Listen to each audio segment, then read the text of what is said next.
داواکردنی دەرماڵە بۆ ئەوەی خوێندنێکی خۆڕایی بکرێ باوەڕ بکەن لە هیچ شوێنێکی دنیا دەشتیوان نییە.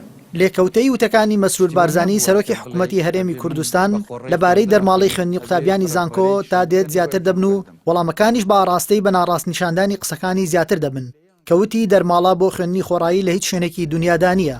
لەو چوارچەوەیەدا حاکم شێخ لەتیف شارەزای بواری یاسا لەژێر ناونیشانی بەڵێ دەرماڵە بۆ خوێندنی بە خۆڕایی هەیە وەڵامی مەسروری داوەتەوە و دەڵێت لە زۆر وڵات بە تایبەتی لە سایی ئەو ڕژێمی باسەر ڕفتار فاشیستە دوژمن بە کوردەی خەباتمان دەکرد لەژێر چنگی ڕزگارمان بێت دەرماڵە هەبوو بەندە 10 ساڵ دەرماڵەم وەرگرت.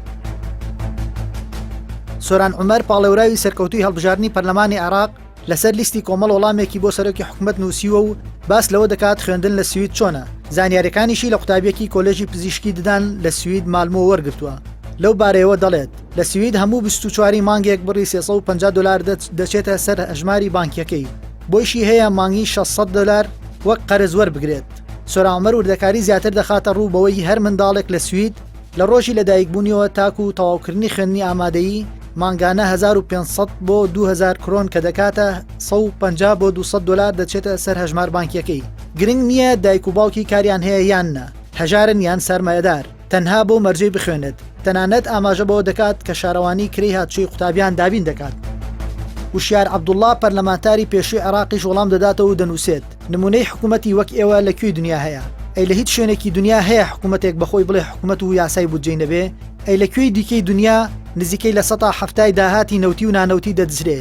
لەکوێی دنیا سەرۆکی حکوومەت توانیوێتی بە موچەکەی خۆی دامەزراوەی ئەلامی زەبەلاح دابنێ؟ لە کۆتاییدا پەرلەمانتارە پێشەکەی گۆڕان بە تەنزەوە دەڵێت بە زۆرزانینی دەرماڵەی خوێندن بۆ خوێندکار کە ساڵەهای ساڵە هەبووە تازەترین چاکسازی و نوێترین قسەی سەرۆکی حکوومەتەکەی یەکێتی و گۆڕانە پیرۆزیان بێ. جەبار ئەمین پەرلەمانتاری پێشووی سویدیش ئاماژە بەوە دەکات لە وڵاتانی دیموکراسی حکوومەت دەرماڵەی مانگانە و ژیانێکی پڕشکۆ بۆ خوێندکارەکانی دابین دەکات. جەبار ئەمین دەشنووسێت لە وڵاتێکی ئەسکەندەناوی وەک سوید حکوومەت مانگانە نزیکەی $1200 دەداتە هەموو خوێندکارەکانی بەشێکی وەک یارمەتی و دوو بەشی وەک قەرز تا کاتی دەرچوونیان لە زانکۆ و دامەزراندنیان. ئەگەر خوێندکارەکان بیانەوێت لە وڵاتێکی دیکە بخوێنن ئەوە حکوومەت جگە لە دەرماڵەکەیان کرێی ساڵانی خوێندنیان لە زانکۆی وڵاتەکەی دیکەیش بۆ دەدات. پەرلەمانتارە سویدیەکە دەنووسێ گەنجانی هەژاری نیشتیمانی ئێمەش چاویان لە $100 حکوومەت مانگانە بیانداتێ بۆ ئەوەی بتوانن لە خوێندنی زانکۆ بەردەوام بن و سەر لە خێزانەکانیان بدەنەوە. بەڵام لە جیاتی دەرماڵە بە خوێندکاران حکوومەتی پارتی و یەکێتی و گۆڕان بەرشەقیان دەدات و هێزی ئەمنی داپڵۆسەنەریان تێبەردەدات.